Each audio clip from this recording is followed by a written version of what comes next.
Boa noite a todos, boa noite a todas. São 19h34. Vamos caminhar com Jesus. Desculpa, pessoal, deu um problema, foi uma dificuldade para entrar. Vocês terem uma ideia, parecia que eu não tinha entrado. Coisa mais estranha. É vida de quem fica improvisando. Ana, boa noite, paz e bem. Ana, eu tive uma dificuldade de entrar hoje. Nem te conto. Nossa Senhora. Vamos atrasar um pouquinho, né? Porque tem que dar um tempinho aí, né? Isabel, minha filha, boa noite, paz e bem. Vocês não sabem a dificuldade. Eu apertei o botão para fazer ao vivo, mas não entrava ao vivo aqui. Entendeu? Né? Mas tá bom, entrou. Demorou um pouquinho, né? Tá. Ana Paula está me dando paz e bem, obrigado, Ana. Estamos juntos. Ontem eu tive uma oportunidade muito interessante, que eu assisti uma live sobre um livro, que é A Riqueza e a Pobreza, né, na visão de São João Crisóstomo. Né? Eu só vi a live do livro, ainda não li o livro, então não vou dizer nada do livro. Mas São João Crisóstomo é um santo muito importante. Oi, Robert. Boa noite, paz e bem. É um santo muito importante. É considerado um dos pais da igreja. Né? Então, ele para nós que somos católicos, é uma fonte de revelação. E ele tem uma história, que é num momento lá no século IV, com o Edito de Milão, que acaba todas as perseguições religiosas do Império Romano, né? E dali a pouco os imperadores romanos abraçam a fé católica. E aí a igreja se vê diante da questão da riqueza, da opulência, dessas coisas. E é muito interessante que São João Crisóstomo, ele se levanta para questionar essas coisas. Né? Para quem não sabe, Crisóstomo significa boca de ouro. Ele é considerado, até hoje, o melhor de todos os, vamos dizer, os oradores da igreja. Até hoje. Né? Bom, pessoal, vamos começar a nossa leitura do Evangelho. Hoje um pouco atrasado, porque eu entrei também um pouco atrasado, tive dificuldade de entrar. O Senhor esteja convosco. Ele está no meio de nós. Proclamação do Evangelho de Jesus Cristo, segundo João. Naquele tempo, Jesus partiu da Samaria para a Galileia. O próprio Jesus tinha declarado que um profeta não é honrado na sua própria terra. Quando então chegou a Galileia, os galileus o receberam-no bem, porque tinham visto tudo que Jesus havia feito em Jerusalém durante a festa. Pois também eles tinham ido à festa. Assim, Jesus voltou para Caná da Galileia, onde havia transformado água em vinho. Havia em Cafarnaum um funcionário do rei, que tinha um filho doente. Ouviu dizer que Jesus tinha vindo da Judeia para a Galileia. Ele saiu ao seu encontro e pediu-lhe que fosse a Cafarnaum curar o seu filho que estava morrendo. Jesus disse-lhe: se não virdes sinais e prodígios, não acreditais. O funcionário do rei disse: Senhor, desce antes que meu filho morra. Jesus lhe disse: podes ir, teu filho está vivo. O homem acreditou na palavra de Jesus e foi embora. Enquanto descia para Cafarnaum, seus empregados foram ao seu encontro, dizendo que o filho estava vivo. O funcionário perguntou a que horas o menino tinha melhorado. Eles responderam: a febre desapareceu ontem, pela 1 da tarde. O pai verificou que tinha sido exatamente a mesma hora que Jesus havia lhe dito: teu filho está vivo. Então, ele abraçou a fé, juntamente com toda a sua família. Este foi o segundo sinal de Jesus. Realizou quando voltou da Judéia para a Galiléia. Palavra da salvação. Enquanto eu estava aqui, fazendo a leitura, o Pedro, meu filho, entrou. Paz e bem. Boa noite, Pedro. Sabe, o Evangelho de João é um evangelho diferente, né? Nós temos 4 evangelhos considerados inspirados, né? Os 3 são chamados sinóticos e tem o de João. Os 3 são chamados sinóticos porque eles vêm de uma mesma fonte, mas eles são escritos para grupos diferentes, né? Marcos escreve para os romanos, Mateus escreve para os judeus e Lucas escreve para os gentios, né? Para quem não era nem judeu, nem romano. Bernardo e João? João escreve para os cristãos. João escreve para quem já segue Jesus. E aqui é muito interessante porque ele está falando do segundo sinal. Se você prestar atenção no Evangelho de João, João não fala em milagre, João fala em sinal. Ué, Bernardo, tem diferença? Depende. Sabe, o milagre é o mesmo, transformou água em vinho. Mas, para João, isso não é um milagre. Para João, isso é um sinal da divindade de Jesus.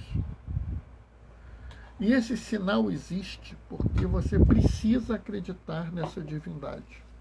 É por isso que é um sinal. João, ele faz uma diferença de um milagreiro, de um traumaturgo. Na época de Jesus existiam os traumaturgos, né? Que eles vendiam curas milagrosas, faziam milagres, né? No pessoal na época do Velho Oeste, tinha um povo que vendia óleo de cobra, que óleo de cobra curava as feridas, né? Hoje em dia tem um povo que vende também uns remédios milagrosos aí que não serve para nada, né? Mas João não fala disso. João fala de um sinal.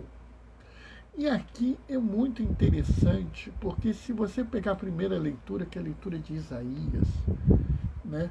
Isaías fala assim: eu criarei um novo céu e uma nova terra. Olha que coisa interessante. Mas qual é o sinal do novo céu e da nova terra, né? Esse sinal de um novo céu e uma nova terra não se realiza na vida de Isaías, nem na vida dos filhos, dos netos, dos bisnetos de Isaías. Só vai se realizar quando Jesus aparece. E porque Jesus é o sinal que permite a criação desse novo mundo, desse novo céu e dessa nova terra. É ele que permite a criação de uma terra sem males. Oi, Thaís, minha filha, boa noite, paz e bem, bom te ver aqui. Ele é o sinal. Ele é o que vai mudar tudo. E sabe, tem mais um paralelo muito interessante nessas duas leituras. Porque, olha bem, o funcionário, ele não acreditava em Jesus. Ele sabia que tinha talvez um profeta, um rabi, um mestre, com algum poder, com alguma coisa, mas ele não sabia que era Deus. Ele não acreditava que era Deus. Tanto que ele vai lá e fala: Senhor, por favor, vem em Cafarnaum curar meu filho. Chamar alguém para ir a Cafarnaum é mais ou menos assim: Senhor, dá para você ir a Teresópolis curar meu filho?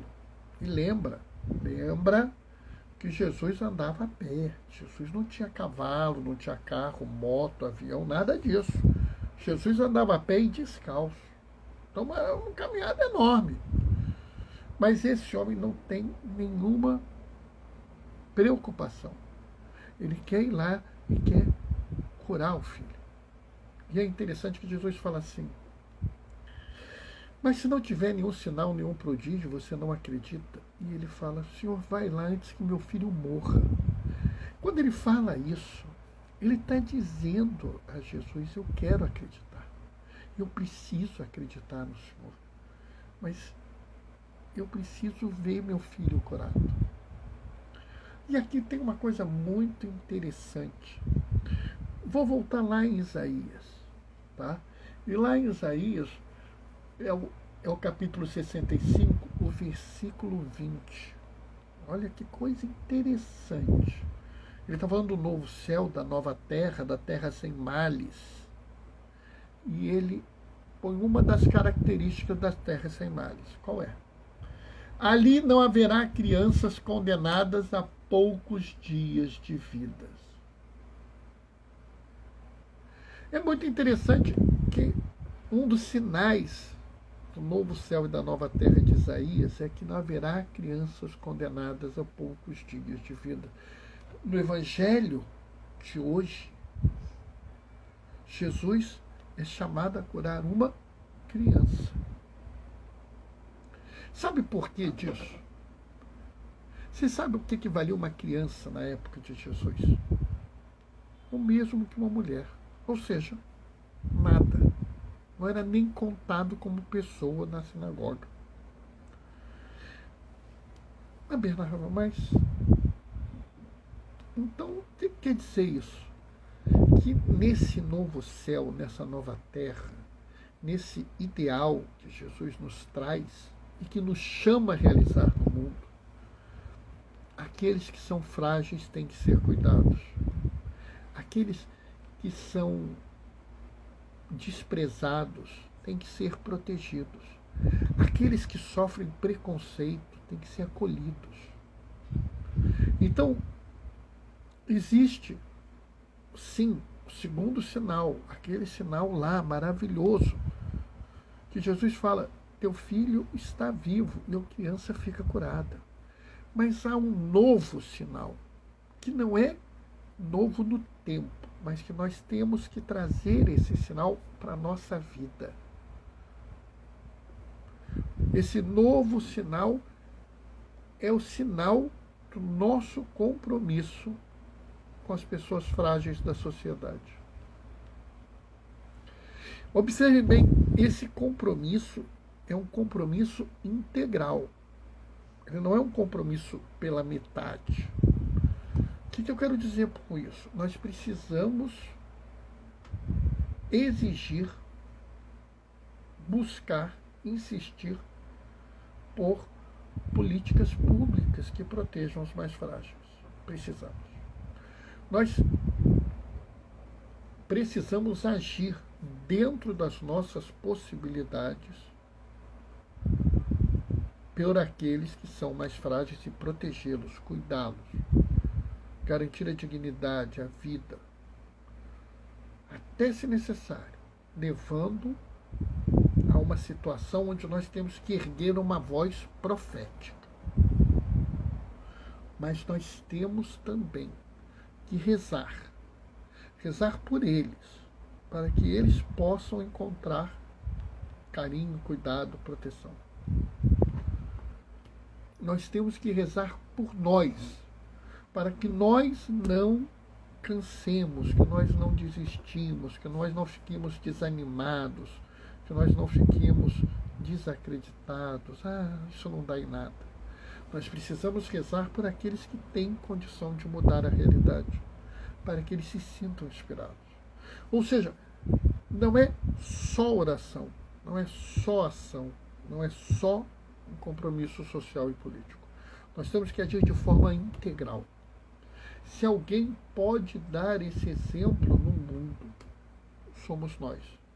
Se alguém pode iluminar o mundo para que isso se resolva, somos nós. Nós que caminhamos com Jesus. Nós que temos Jesus como nosso exemplo maior e que vamos sempre seguir. É nosso papel ser sinal no mundo. E aqui eu acabei de me lembrar, acabei de vir à minha cabeça, vocês sabem que eu faço a live absolutamente de improviso. Quando eu falei que em situações extremas nós temos que ter voz profética, eu vou aproveitar e falar de um fato ocorrido ontem, que todo mundo deve ter tomado conhecimento, né? Ontem, durante a cerimônia do Oscar, né, um comediante de nome Chris Rock fez uma piada, se é que você pode chamar isso de piada, de extremo mau gosto com a esposa, né, se eu não me engano é Jade, a esposa do Will Smith.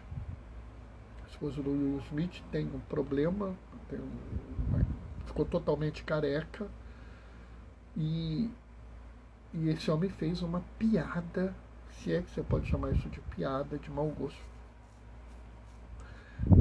Numa transmissão mundial, fez troça com a doença da mulher.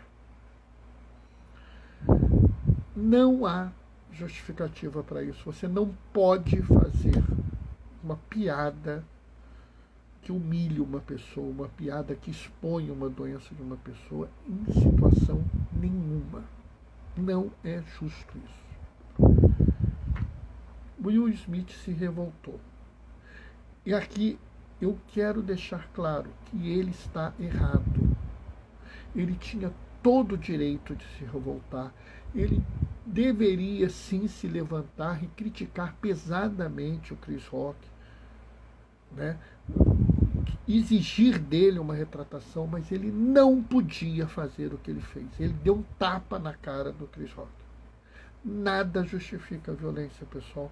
Eu já falei aqui que nós não respondemos o mal com o mal, nós respondemos o mal com o bem. Nós não respondemos a injustiça com mais injustiça, nem a violência com mais violência.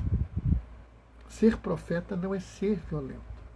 Ser profeta é, nesse momento, se levantar e falar assim: o senhor não pode falar isso. O que o senhor está fazendo é vergonhoso. O senhor não pode fazer uma coisa dessas. O senhor não pode humilhar uma mulher. Eu exijo que o senhor se retrate com ela. Sabe, pessoal, isso é ser sinal no mundo. Quando vocês verem uma pessoa sendo racista, se posicione. Você não pode fazer isso porque isso é racismo. Quando vocês verem uma pessoa sendo apropofóbica, ou seja, tendo raiva de pobre, nojo de pobre, ódio de pobre, se manifestem, não permitam a injustiça. Se vocês verem alguém numa conduta homofóbica, transfóbica, não se calem. Levantem-se, reajam, critiquem, mas não sejam violentos. Nosso caminho não é a violência. Nosso caminho é a posição, nós somos sinal. E como sinal nós nos manifestamos. Isso está errado. Está errado que essa pessoa não tenha o devido atendimento de saúde. Está errado que essa criança não receba a sua devida educação. Está errado que essa pessoa não tenha o direito de praticar a sua fé. Está errado que fulano não tenha acesso ao sistema judiciário. Nós devemos nos manifestar. Mas nunca com violência. E nós também devemos entender que a manifestação, a ação no mundo, deve ser seguida também de um momento de oração. Ah, Bernardo, mas eu não vou conseguir rezar naquele momento. É verdade. Reze depois. Reze, mas reze muito. Que você não se fique preso só na ação. Quando você agir, você depois, num dado momento, ninguém precisa saber que você rezou. Mas reza. Senhor, meu Pai, quero lhe agradecer pela oportunidade de apoiar o meu irmão. Quero lhe agradecer por ter me dado forças para que eu não me calasse frente à injustiça. Senhor, peço que ilumine o meu irmão pecador que tem ódio de fulano, de cicrano, de Beltrano. Senhor, ilumina os outros para que eles possam criar políticas que protejam a vida, que promovam a dignidade. Senhor, acima de tudo, permita-me que eu seja sempre um porto seguro nesse mar bravio que é o mundo. Que eu seja alguém que aponte para o caminho certo. Sim, porque nós não somos luz do mundo à toa. A luz ilumina o mundo. Não porque eu sou o último biscoito do pacote, a azeitona da empada, mas porque eu caminho com Jesus, porque eu sigo com Jesus em direção à terra sem males. E esse caminho vai valer a pena sempre. Amém? Bom, pessoal, essa foi a reflexão de hoje. Espero que ela tenha sido proveitosa, espero que vocês tenham gostado. Se você gostou, depois comenta. Bernardo, gostei, achei legal, essa parte é interessante. Se você não gostou, comenta também. Bernardo, não concordo com você, acho que você está errado. Bernardo, que besteira que você falou, está tudo certo, pessoal. Não tem problema nenhum, ninguém é obrigado a concordar comigo, ninguém é obrigado a discordar de mim. O que eu quero mesmo é que vocês sejam sempre homens e mulheres melhores, que vocês sejam pessoas melhores, que vocês possam sempre caminhar com Jesus. Vou me despedir, deixando a minha bênção. Amanhã não tem live, eu tenho reunião para fechar a Semana Santa, tá? Então amanhã não tem live, quarta-feira tem, combinadíssimo, tá? A gente se vê na quarta. Até lá, eu vou deixar a minha bênção. O Senhor esteja convosco, Ele está no meio de nós, por intercessão de João Crisóstomo. Desça sobre vós e permaneça para sempre a bênção do Deus Todo-Poderoso. Ele que é Pai, Filho e Espírito Santo. Amém. Nos vemos quarta. Já sabe, né? Até lá.